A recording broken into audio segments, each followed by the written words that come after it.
Hello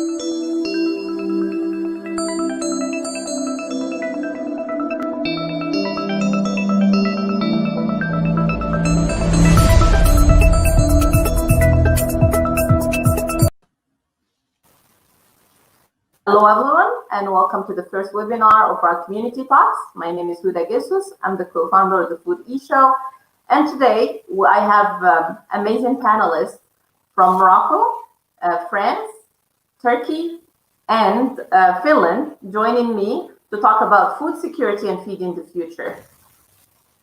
Thank you everyone for accepting my invitation, and welcome to the Foodeshow. Happy to be here. Thank you. Thank you. So I will start with the ladies first. With us, we have Madame Florence Rolle. Madame Florence Rolle is the FAO representative in Morocco. Before becoming the representative in Morocco, she was in Malawi as well as Ethiopia, and I will let her talk more about that. Vivian Leung, she is the co-founder and the co-chair of Foodtechies, our marketing partner from Finland. We have with us Dr. Omar BENAICHA. Dr. Omar BENAICHA is the CEO of Certi Trust, Middle East and Africa. And last but not least, Hakim. He is the co-founder and CEO of Cook Project in Istanbul. However, they run different programs throughout the world. Thank you all for coming. Happy to be here. Super. Before we start our discussion, Madame Rolle has a presentation for us to show us the numbers about the food security and what the FAO is trying to achieve through the United Nations program. Mrs. Rolle, are you ready to present? Can you share your screen with us? Yes. Wonderful. I'm ready, and I've shared my screen. Do you see it? Yes, it is on. Yes, we do. Okay, You're can I welcome start? to share. Thank you. Yes, please. So thank you very much for inviting me for the Foodeshow to invite me. I'm delighted to be here today because in celebration of the World Food Day, today it's the 75th anniversary of the Food and Agriculture Organization for which I work. And it's also the 75th anniversary of the United Nations as a whole, which was created just after the Second World War. So I'm going to speak about the state of food security and nutrition in the world, giving you the latest numbers on these issues. Okay, so the first thing to look at here on this graph is the orange line. And when you look at 2019, because of course the numbers for 2020 have not been finalized yet, are not ready yet, we have got 690 million people hungry today on the planet. And what is important as well, so it's the orange is the number of people, and the black one, I mean the gray one, is the percentage of the population, which is about 9% of the total world population. So what is important here are two things. First, as Euda was saying, there is after decades of decrease, there is now since 2014 an increase. We are back to an increase in number of people undernourished in the world.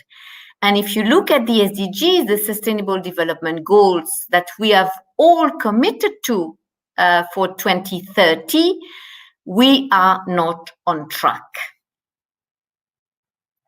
Where are these 690 million people? Today, if you look at the diagram on your left side of the screen, today you look at Asia, you find most of the hungry people in Asia. And in 2030, the estimations show that Africa would overtake Asia in number of people hungry on the planet. Now, unfortunately, we have to speak about COVID-19. And when you look at the circle on this graph, this is the estimation, the latest estimation of the impact of the COVID-19 on the number of hungry people. And when you look at these different lines, it's because depending on the assumptions, these numbers vary between 83 and 132 million additional million people hungry on the planet. And when you look at after, it's with the recovery in 2021, this number is expected to slow down. However, even if you look at the most optimistic scenario, it's going to be higher than if we had not had COVID-19. Okay, that was about undernourishment, which means you don't have enough calorie to eat every day. Now we looked at another issue, which is the malnutrition issue, which is the stunting, the overweight, the wasting, the low birth rate, the exclusive breastfeeding, and the adult obesity. So the first 5 ones are for children. And when you look at all of them, I mean, the one who have projection, you look at 2 things. I mean, one thing is comparable in all these diagram is that we are not on track to defeat the different forms of malnutrition in the world by 2030. And in particular, stunting, for the children over the 5-year age, and is on the decrease, but not enough. And overweight, and in particular adult obesity, is on the rise everywhere in the world.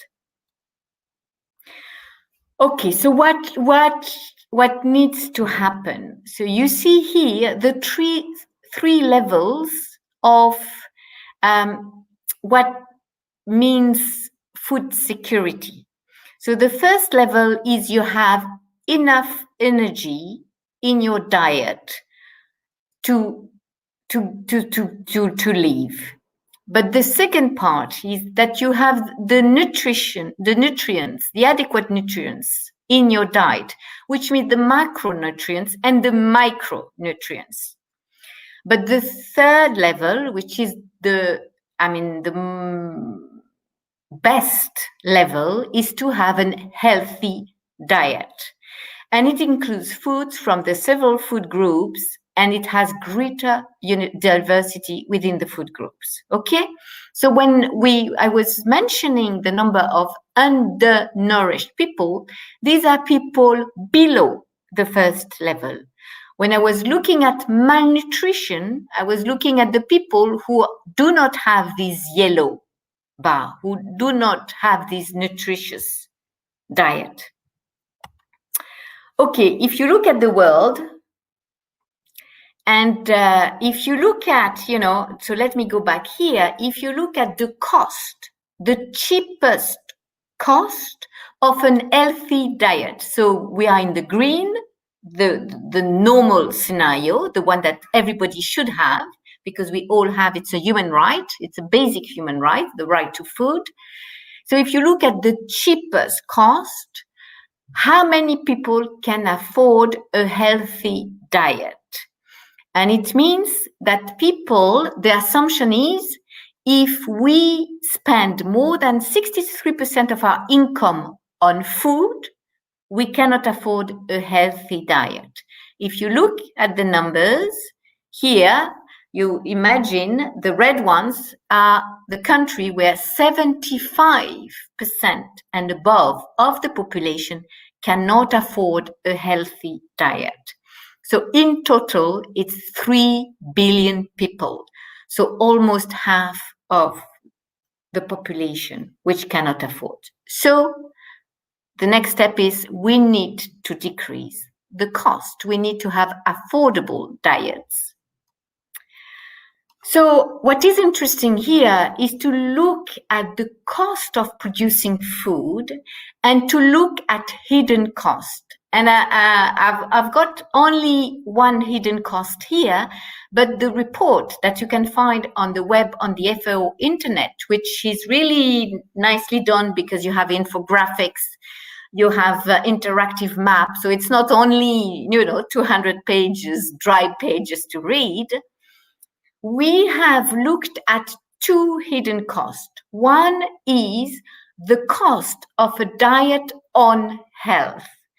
As you know, when you don't have a healthy diet, you are much more, your probability to get non-communicable diseases like cancer, diabetes, etc., is much higher. So if you look at the cost, the hidden cost of health, and if you look at the different diets, the current food consumption that most of the people have, the healthy diet, and then different diet, the pescatarian diet, the vegetarian diet, the vegan diet, you look at the cost of, in terms of impact on the health system.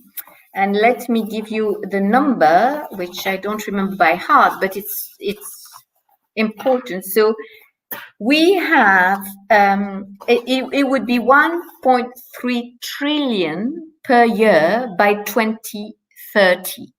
And if we shift with healthy diets, we would have a reduction of this cost by 97%. So a huge increase. The second, a huge decrease and a huge increase then in terms of benefits, of course. If you look this slide, it's about the greenhouse gas emission.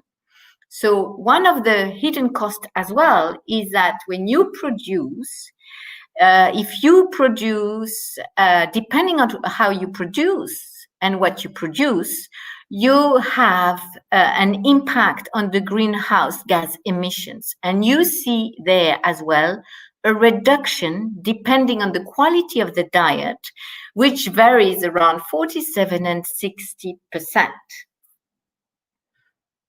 So that is an important part, because you look here at the trade-off between different sustainable development goals. You have on one side the production, we need to produce the food, but on the other side, the health cost of what we eat and the environmental cost of what we eat. And there should be a trade-off between these three. Okay, so there is no one healthy diet, of course, let alone one that includes sustainability consideration for every context. So there is no one single bullet, and it depends on the country, the specific barriers for food production, the specific infrastructure, the specific food system that you have in the country. But what is critical is we have to transform them, because we are not on track for 2030. So what are the options? I'm not going, because I believe we will discuss that later on, but we have several entry points for the option. One is, of course, on policy and incentives towards producing more vegetables, more fruits than cereals, for example. Then you've got the policy along the value chain, infrastructure, how to decrease the cost of transportation of food, how to decrease the cost of food waste and losses. Then you have also trade. Sometimes we import food from a huge country very far from where you live. And while the trade with the neighboring countries, it's much lower. And then you have social protection schemes, in particular in difficult situations, humanitarian crisis, for example, how to give people food which is nutritious. And very important as well, as a pull factor, the demand. How do you make consumers demand for a healthy diet? And how you make a demand that the healthy diet has a low impact on the environment and on health. So that's what I wanted to share with you. Urgent action is needed to support a shift that makes healthy diets affordable to all. And this shift needs to unfold in a sustainable way for people and the planet and create synergies to spur progress on other sustainable development goals. And thank you very much for your attention. Thank you, Florence, for your presentation. You've touched bases on a lot of issues that are affecting the food security in general, and you have spoken about how important healthy diet is and local diet is to sustaining feeding people, and how important how I say access to food is becoming more of an emergency due to the COVID-19 and how it actually broke some value chain. So I would like to talk to Semi. I know Semi has been working a lot with the incubation ecosystem, as well as the entrepreneurial ecosystem, and give us his point of view about how we can actually resolve part of it, and then I'll give Omar and Vivian a go. Sure. Thank you so much. So basically, first of all, thank you so much. That was an awesome presentation to listen. From our side, as you mentioned, we work for the startups. So our scope is focusing on how we can create and empower the startups to be able to create, solutions and sustainable solutions for the future of food systems. We work focusing on agri-food and water sector startups, and we work to empower them in collaboration with companies, governmental organizations, investment funds, and NGOs. We develop acceleration programs. So basically, when we're talking about the issue of food security and also the future of food on that context, I think one of the great, angles that we can take into is to dividing into two on the angle of startups, and say it's a matter of production and the produce. So basically, I think the graphic that the Ms. Rolle showed regarding the costs of the food, depending on which country that we're talking about, is an excellent example. When we look into production, we're looking into change within the agri-food value chain, and integration technology is one of the key aspects to the conversation. What that means on my part is that we're looking into the food production, the food producers across the globe with an average age of 54. So our producers are getting old, but we need to basically create solutions to create a sustainable food production. And to do that, I think technology is a great solution to doing that. And what that means is to integrating and automating the food production. One of the great solutions on that is the integration of AI technologies, where helping the producers to be able to take, taking the right decisions and applying directly to their production, therefore protecting their crop, protecting their yield, and being able to produce the food as much, they are targeting, if not more. The second stage of that is one of the great solutions on that note is that it's blockchain. Integration of blockchain technology is still in the early stage, but what that brings is to creating more traceable and transparent food value chain, where we'll be able to track where the food is produced for and where it's needed. Because I think one of the key aspects and classic motto when we're talking about the food security is that our problem is not on the food production, but rather on the distribution. So we need to tackle that, two major topics, and being able to distribute the food that we're producing. Therefore, integrating technologies and being open to the technologies on the agri-food value chain is quite crucial when we're talking about the production. Also, the third part of that, when we're looking into where and how the producers are actually sustaining themselves, it's also quite interesting. So I can go on actually, but maybe I can wait and then add on to the conversation later on. So basically, I'll finish up. But the second part is that the produce. So when we're looking into the alternative protein as such, this could be based on algae, this could be based on plants, or this could be based on insects, are the great tools of solution when we're looking into the challenges within the food security. So I think we can divide the conversation into two based on production and the produce itself. So I think that will be my key. Great. So I'm hearing everything about that, and I believe that there is a difference between countries that actually achieved huge production and countries that cannot, have still problems in producing any type of crops whatsoever, and access to water. And my question is on Omar on this side. Do you think that there's other than technology? What's the basics? Like, there's access to food, access to water, and some people cannot even grow what they need, so they have to import it somehow. What do you think, Omar, about the situation, and how can we help? Yeah, thank you, Huda, and I join Simi in saying that figures that Caroline shared with us are very scary, because as you can see, there is an outbreak in hunger, which is correlated with the outbreak of COVID-19.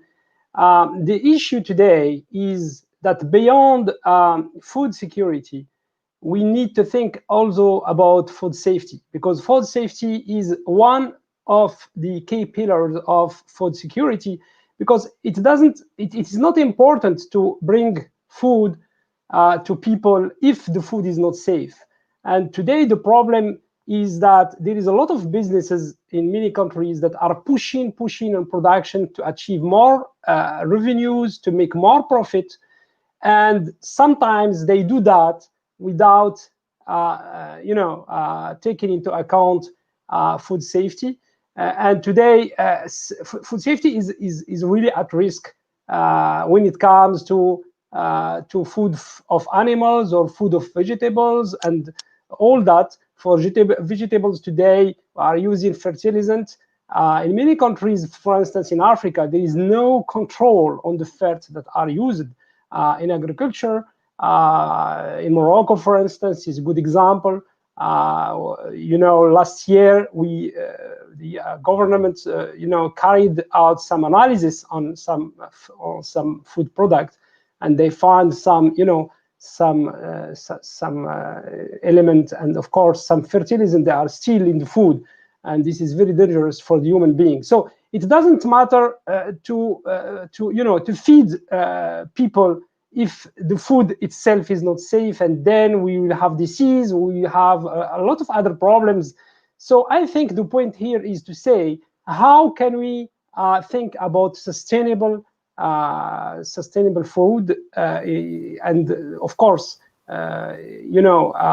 hunger is one of the sustainable development goals, but hunger at least is obvious, but food safety is another challenge. So I think that we can act at different level. I think we need more regulation in some countries, more policies to help agricultures, to make sure that the food is safe. And of course, we need to use standards. We need to train people on. There is a lot of standards today that help, businesses and companies to manage food safety, but people, they are not aware of it. So we need to train people. And last but not least, as Simi said, we need to use more technology. Blockchain is a very good technology to monitor food traceability. And for instance, when there is a problem, we can recall all the products that are produced in some area or by a factory and so on. So I think it's a very complex topic, and we need to address it as a system. There is many components of that system that we need to address: technology, policies, regulation, standards, training of people, competencies, and all that. Thank you, Omar, for your insight. I'm listening to all of you, and I have so many ideas. And Vivian had talked. By the way, Vivian, it's getting darker on your side. So hello, Finland. And yes. Now you know I'm on the other side of the world. Exactly. Sorry. Exactly. I can't. Unfortunately, I can't make the sun come back up right away. I think if I could, I would have a lot of money right now. We will see how we can send you some sunshine later on. But you have mentioned before, remember when we talked about sustainability and feeding the future, you talked about if I recall well, the example of juice, like it was lemon juice, I believe. Like, yeah, yeah, lemon juice, some kind of stuff. So yeah, I think also, yeah. Actually, Florence actually made a very good point in her presentation too, because you saw in the stats that the vegan diet has the lowest vegan diet. But I believe what I remember is that she said it's also a complex issue, and it depends on the context of that of the country. And I think that plays very much into that example. That previous example I gave was with the lemons, because lemons don't grow in Finland, and most of the time, when you're looking at the information across the world, especially when you see chefs, they're always using a fresh lemon. But you have to ask yourself, do you actually need a fresh lemon just to squeeze a few drops of juice just for your dish, or could you just buy a bottle, like a bottle, and it's going to have, and in the case of the bottle I specifically buy, it uses glass. It's in a glass bottle, and it's got like the juice of, I don't know, like 20 or 30 lemons in it, and basically it stays good for months and months on end. So we have to, when we're considering sustainability and sustainable foods, we really have to take into context our location and our geography. And of course, I can add a couple of more examples to that too. For example, again, in Finland, of course, a vegan diet, if you're trying to look for milk substitutes, you would typically be looking at almond milk or soy milk or coconut milk. But you have to ask yourself, where are those coming from? Because they're coming from potentially all across the other side of the world. And so do you actually stick instead with the local farmers and still drink dairy milk?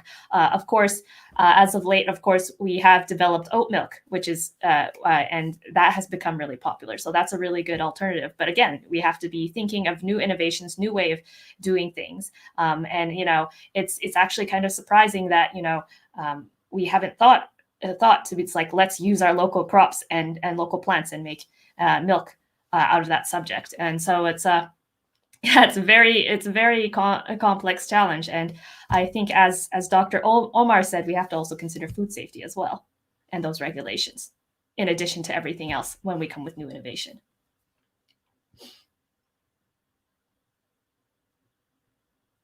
Oh, Hoda, you're on mute. Oh, sorry, I muted myself. So I was saying, when Florence had the presentation, she also said, it doesn't mean that you should eat, but it should be nutritious and as well as affordable, because you can eat a lot of things that might not be nutritious and don't give you enough energy. And we've seen, I don't know, in the 90s, remember when we had the South of Sudan problem and Ethiopian problem, and the lack of eating one single food, which is cereals. And there are some recommendations, but by the FAO, like more fruits, more vegetables, less cereals, and probably less animals. And I know that Omar has something to say about that when we talked about like your choices of meat. Would you go red meat? Would you go game? Would you go, white meat? And Omar, I'm addressing my question to you. So for the nutrition part of it, we all know that we need a combination between protein, hydrocarbon, and as well as good fats. And everybody has his diets. We've heard about the flexitarian diet, the pescatarian diet, the vegan diet, all kind of diets. What are your recommendations based on our, let's say, our continent? Yeah, it's very simple, Huda. More vegetables, less meat. But once again, affordability is very important, because today people think that diet is not affordable. In fact, it is the non-diet which is not affordable. So I think that everybody today, when you go to internet and you just browse in internet, you have a lot of information about what you should eat. So the information, or let's say the knowledge is not the issue. Today the issue is how to push people to have a balanced and diet food. And for that, we go back to education. We go back as well to supply chain, because today many people, they want to eat vegetables, they are, for instance, vegetarian. But the problem with vegetables today in some countries, a lot of vegetables are polluted by fertilizants and by some banned, product used in agriculture. So this is an issue. So I really insist on the fact that we need nutritious, we need affordable, but we need as well safe foods. This is the most important for me. But today, of course, we need to eat less meat. Why? Not only because we don't have enough meat to feed everybody, but as well today to grow and to provide to the market meat.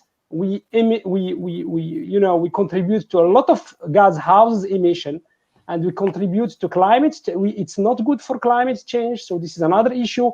Just I give you an example. For instance, if you want meat, cow meat, for instance, it leads to 10 times, greenhouse emission of poultry, for instance. But now, when you go to poultry, you will see that farmers are using some banned, products to grow and to, in the livestock. So this is really a very complicated issue. We need really to have more responsible farming, and we need, of course, to make sure that people are aware of what they are doing and aware of all these requirements, whether it is regulation, whether it is standardization, or whether it is at least responsible principles, because you cannot, make money by poisoning people. So yeah, that's it.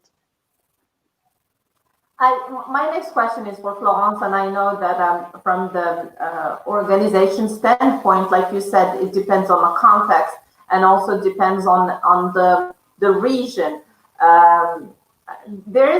I was in the food industry, so I know how it goes.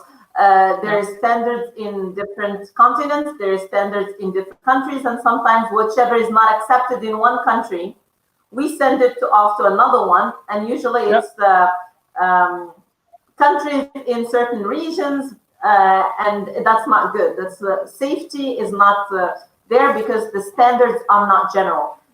From a FAO standpoint, is there any way to have a minimum for a global scale? Let me unmute. Okay, so I would like to, hello, I will respond to your question, Euda, but I will also build on what Omar said. So I think we need to be very careful on where you are on the planet, because the situation in a middle-income country or in a high-income country is very different from a low-income country. So that's one. The second one is the livestock issue. Agriculture is contributing to climate change, to greenhouse emission, but agriculture is also a solution for reducing greenhouse gas emission and for sustainable impact. So it's not it's not one part of the coin. You have to look at the two sides of the coin. On food safety, on the quality, I like the point that Omar said, which was saying, it's about education. Yeah, because people, when they go to a supermarket, we don't know which one is quality food and which is not quality food. So an incentive, a mechanism to push consumers to ask for the quality of what they buy is something which is also important.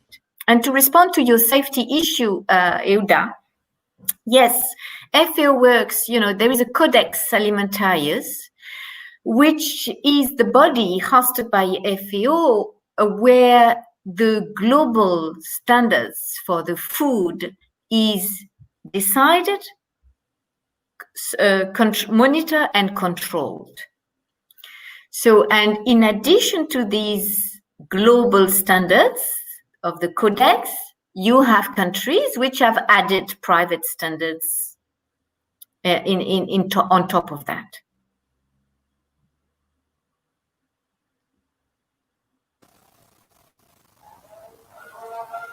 Thank you, Florence. I'm well aware of the Codex Alimentarius, but like you said, countries has put a top layer on things, and sometimes that top layer, we don't know if it's justifiable or not justifiable. And I want to share with you a personal experience. Some years back, I was in the president of the Federation for agricultural product transformers in Morocco, and we had one of the companies who had sent processed olives into the United States and had over 100 containers blocked by the USDA, saying that it has residue of chemical, which is like an active molecule, chlorifos. I don't want to say it. It's a pesticide. So, Chlorifos. it's a pesticide. Yeah, chlorifos. Yes. So it was a pesticide, and it says that is not accepted in processed food. However, it is accepted in fresh foods. So, and you know, when you are in industrial, you need to see who are the other countries that can accept this kind of product that don't have those kind of regulations, knowing that Codex Alimentarius has not any mention of this molecule whatsoever. Not even, you know, local government, because, you know, local government have safety. They all have safety and regulations, and it wasn't addressed. So things change, and, you know, the technology changed and molecules change. And I do understand that on the Codex Alimentarius, there's many representatives of many countries that actually discuss what goes on the standards and what's not. But using technology, like Semi said, and that was confirmed by Omar, how can we make it faster, responsive, and adopted, and also communicated to the consumer? Because, you know, the consumer has to know as well, what's the impact of buying this and not buying that? What's the impact of choosing this kind of taste, or this kind of texture, or this kind of thing, and what he has to give out? It has to be an educated choice. What do you think? Who are you asking, No. Hilda? I think Semi. You, Semi, this is your.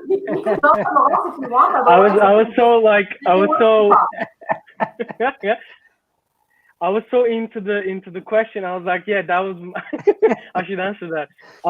Sorry. So yeah, I mean, I think that's one of the main questions, is that how much of the information we can provide to the consumers and how much they would care. So for example, one of the great aspects of, you know, information and regarding the providing that is one of the, you know, as a tool was fair trade. You know, over the course of the years, it was a great example of saying, okay, these products are being produced and there's no harm or wrongdoing within that, you know, value chain that you should be concerned of. So I think, you know, using this, as I mentioned, you know, like blockchain technologies or you know, I don't know, like simple apps that would help identify any sort of like a pesticide or you know, chemicals that exist on the fresh produce would help the consumers to understand what produce they should buy and what produce they should not buy. But we have to also take into account, like, we're, you know, talking about the buying habits are actually quite quick, and how much of the information a standard consumer would be interested in, and also that comes with the cost of that produce. So if we're talking about, you know, small-scale produced organic tomatoes or similar produce that is quite, you know, has the label and also the price that, you know, follows that, that's also important to identify. Are they actually, you know, being produced where they've been stated, or is there any sort of like a pesticide I should be worried of because I'm going to consume this product? But if we're talking about, in a general, you know, a mass consumption level, I think this responsibility should be within the retail and also the e-commerce websites, because I think within, you know, to make it fast, that's the main source of that question, how can we make it fast? We need to take into account that that's the place that consumers, you know, buy, you know, get their produce from. So if we are, if the whole general norm of being integrating technologies and blockchain technologies and all these solutions as part of the retail value chain, I think we would have an impact for the consumer side to understand what kind of a produce they're actually consuming. Because that's also the case when you're looking into the crisis on the, food poisoning or any sort of like story. So I think we need to, create, have the policies to help out these retail companies to understand how we can actually, make it better on our consumption habits too. I would have something to add if I'm allowed to. Yes, please. On the comment. So I think also like to add again to technology, smart, of course, Semi already said blockchain, which of course is great technology, but I think we also should add some other industries in there too. And we should talk about smart packaging as well. I mean, I remember Foodtechies Finland, we covered an article on Innocentia, and they're actually, they're like more like a chem tech company than a food tech company, but they've kind of entered the food domain. And they have created a label that instead of being based on time and temperature and using expiration dates for example, for meat, which is their main target market, they have figured out how to basically measure the level of toxic gases or VOX gases in the package to actually more accurately identify if the food is bad or not. And it was inspired by a founder, one of their founders in Sweden, who ironically, even though he ate food that was well within the expiration date, he still got food poison. So, if you think, so you can imagine in terms of food insecurity, how much food we're ironically also throwing away on the other hand, because we think it might be bad. And so this is a huge problem, and so they have created a label that helps actually detect it based on the gases that the meat release instead of on time and temperature. And they say that they could, but with this technology, it reduces the meat waste for that product, and they're going to move on to more by up to 50%. So we really got to be really thinking how we identify food that is bad and good, because right now the current system is very off the charts, and that's just my comments on that. I want to go back into food waste, and there's food waste in all the value chain. There's food waste in sorting raw materials and saying this one looks good and this one doesn't look good, in sizing and grading. And there's also food waste based on preliminary lab works that tells you what an optimum shelf life of products. I myself don't believe so much in the shelf life, and if a yogurt is not blown, I still eat it after the expiration date because it looks good. And sometimes, yes, I mean, it's all for food, less food waste. And before we go, I have with us a local entrepreneur. His name is Yasin Bintal, and he has an application actually to reduce food waste in retail that Sami spoke about. So Yasin, if you can take the stage and let us know what Foodtechies does. Exactly. You hear me? Hello? Yeah. Yes. I hear you. Good. Okay. So good afternoon, everyone. So thank you, Huda, for inviting me today in this special day for all food industry actors. And I'm here to talk about our startup, Foodtechies, and how we are trying to contribute today in this ecosystem at the MENA region. So Foodtechies is a free mobile app that fights food waste by connecting users and consumers with the professional food professionals like restaurants, hotels, and supermarkets. So they can buy their short shelf life products, as you said. So our promotional offers. So this is our main activity, and our second activity, or second business unit is to connect this is a B2B way, is to connect supermarkets with NGO and associations to give them or to order to benefit from this fresh food. So, and decrease the food waste and fight hunger. So this is what we do exactly. And our challenge today is we are having today is to develop with some deputies and political personality some issues to this problem. So we are working with many people today to develop some tax credits for this big ecosystem, especially for the market supermarkets in Morocco. That will encourage them to give more products to NGOs and associations, and we think that will solve the problem in Morocco and Africa, by the way. So, and we are today in the beginning of at this experience. So we try today to do our best to develop this experience and mobilize all the actors around us to give some issues to this problem.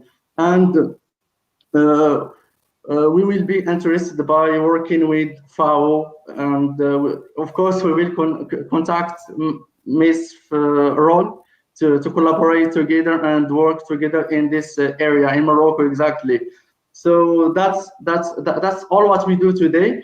And so now our startup is incubated by the Sondus Founders. Is a program from CDG Invest, is a CDG Invest program. As you know, CDG is one of the big investor institutes in Morocco and Africa. So, and we are very glad to be incubated in this program that's allowed us to develop our business model and work and be accompanied by our mentor, who is the CEO of Phoenix. So Phoenix, as you know, is one of the big companies in Europe that work in this problem and solve the problem in Europe. So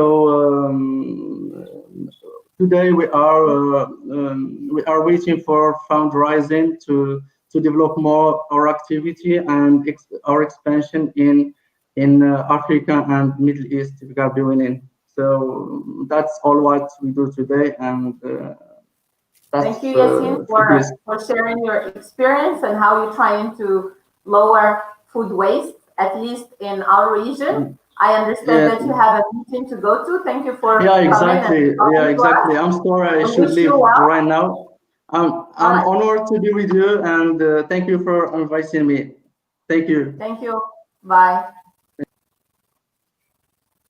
And I just wanted to know, I just wanted to feature Yassine, because Yassine has a solution for reducing food waste at the end of the value chain, and there is like every actor is important in reducing at least whatever is produced. If you produce it, use it. That's my philosophy, and I understand that the more you become developed, the more you have disposable income, the more you want your food to look good, the more you want your food to be in a certain shape, the more you want to have regularity in food, and that is affecting all the value chain from the farmers.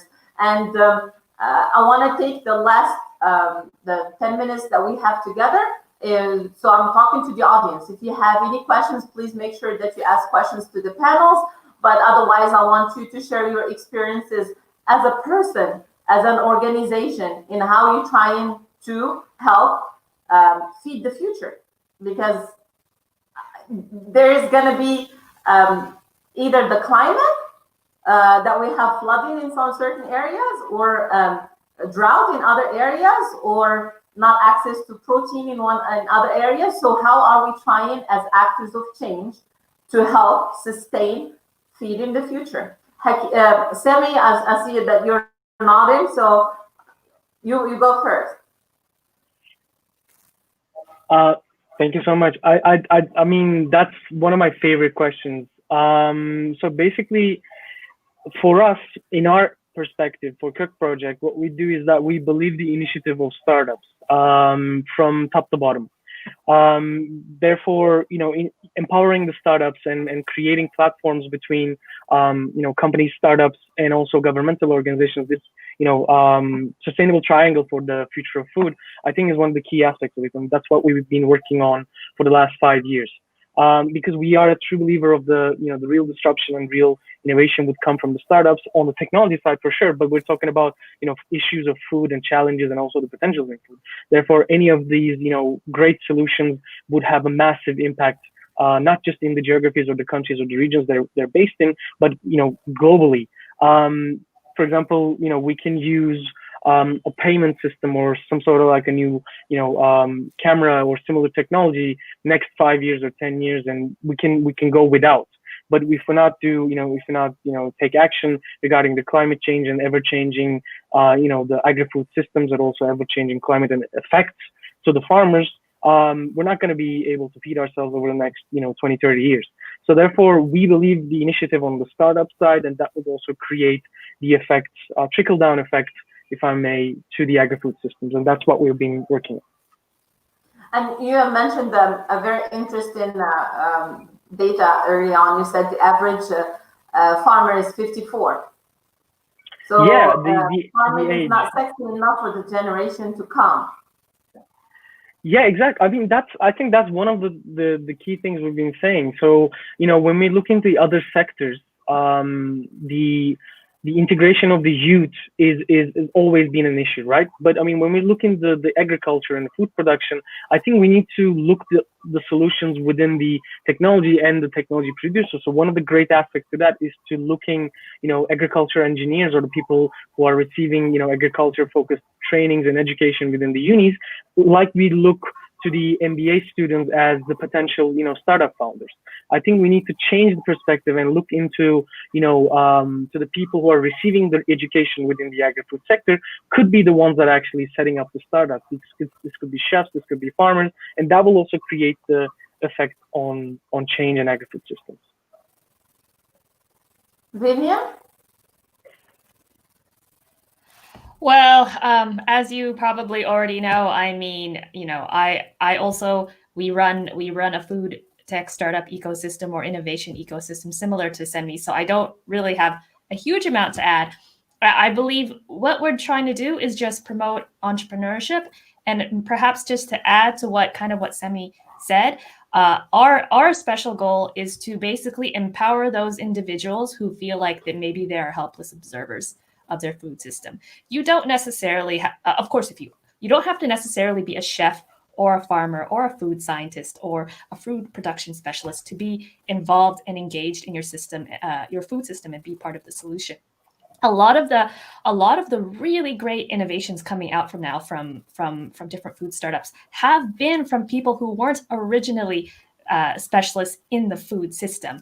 They came from totally different industries. They were in data science. They were in biotech. They were in renewable energies. Solar Foods, the founder, he was specialized in renewable energies before he decided to find that startup.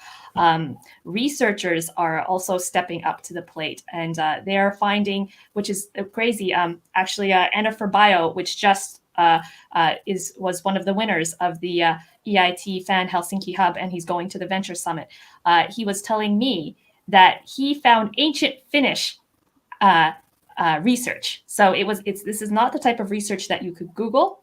It's all in Finnish. It's in documents. Ancient. He found this really ancient technology, and now they're using it, and they're using it in a new application in a new way to make a difference. So we're just trying to. I think to add to what SEMI is doing, we're trying to do all that stuff. We're collaborating with different partners. We're trying to bring together the startup, the corporates, all the governments in the world, but we're also just trying to send that message out there that be a part of your food system. You can be part of the solution. It doesn't matter what your background is or where you come from, and just get engaged, start learning. You can do it. Great. Florence, would you like to let us know, you as a person, what are you trying to help achieve those goals? Because I understand everybody has a play in it, and I do believe that it doesn't have to come from top down. It's everybody's everyday routine that can help save the future generations.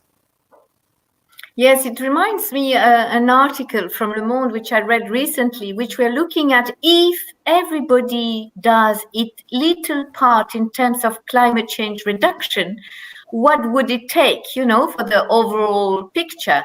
And it was quite impressive. So it was almost 50%. There would be a reduction in 50% compared to the Paris Agreement threshold. So you are totally right. I mean, we have, each of us, to do something in addition to the private sector. I mean, the stakeholders involved in the food system. And personally, I've banned buying food which is not produced locally, for example. So I eat only local food. I eat as much as I can, because in Morocco it's not very well developed, organic food. So to push, even if it's not cheap at all, it's even very, very expensive in Morocco. I buy it so that I push the market in order, to one day, I hope organic food is going to be something important in Morocco. What I also did, which is funny, is recycling. And I've tried to push all my office to recycle. Morocco is a country where recycling is not yet there. It's starting. And, to change the mentality of people to recycle plastic bottles, organic matters, etc., paper. It's something that we're trying to do and to push. Thank you, Florence. Before I take Omar, we have a comment from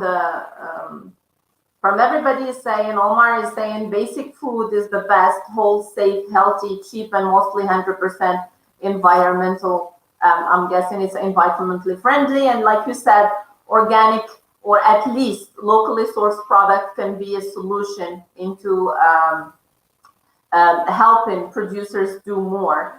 Omar, what are you doing as a person and what are you doing as an organization on your side? Yeah, thanks, Huda. First, I just want to recall or share with you two figures that really upset me. The first one is that that there is more than 25 million people who die from hunger every year, and this is not acceptable. It's not acceptable when we see how people in the north and ourselves, how we deal with food, the amount of waste we are producing, food waste we are producing, and all that. So the first thing is that we need to go back to the society values, like in Morocco, for instance, where we share what we eat with people, with our neighbors, with people in need. So I think that we cannot act only on food. If we really need to, to tackle the food security or even the food safety, we need to work on a lot at many levels. As by the SDGs, we need to provide people with decent work. We need economic growth because people need, money to buy food, and we need as well the one that are wealthy to act responsibly, responsible consumption, and as well responsible production, because the production is not responsible because consumption is not responsible. So we need to act on that. So myself, what I do is really to push on that. And for instance, personally in Marrakesh, I went last year to to a village where I was born 50 years ago, 40 years ago, and I just try to organize with farmers kind of cooperative to help them to better grow livestock and to better manage their lands and try to produce basic food and organic food, because they can do it. And for the time being, they are not yet initiated with with fertilizant, with chemicals. So I don't want them to go that direction. So I go back to education, I go back to awareness, make people aware of all these problems. And last thing I want to share, and I am fully I fully agree with all the panelists. I think technology will play a great role in, reconciliate youth with lands, youth with agriculture. And of course, technology will help us a lot to fight against food waste, because, people sometimes they throw food just because they don't know anybody else that need that food. And technology today, apps today, they can help people to connect people, the one in need, the one which have more food, technology can connect them. And technology as well today, and I visited in France last year a friend of mine who decided to go back from the city to the village, and he's graduated from a very known business school with very good position in very big business, in corporate business, and he just decided to go back and to become farmer. And once he went to the village to start his project, he decided to do to do agriculture in a new way, using technology, focusing on organic, having organic even in livestock, for animals. So I think that there is more and more youth people which are really very aware of these sustainability issues, and they want to help and they want to contribute. So I think that the combination, and they will finish with that, between a reinforced role of states with the very good policies, with the regulations, and of course education, and of course use of technology will help to find sustainable solution to food security and to food safety. Well, I would like to share also what I do. My husband is a recycling geek at our place. I am still not sure why. Recycling is not something that we can do in Morocco. It's pretty much, sorting. It's easier knowing that there's a lot of people that come and, recycle for you, because they come and pick up everything that is plastic, or everything that is coagulated boxes or plastic. So there is a way to be able to recycle, and there is a way to be able to do that. So I thank my husband for being a recycling person and sorting out all the garbage and making sure that it goes into the right places.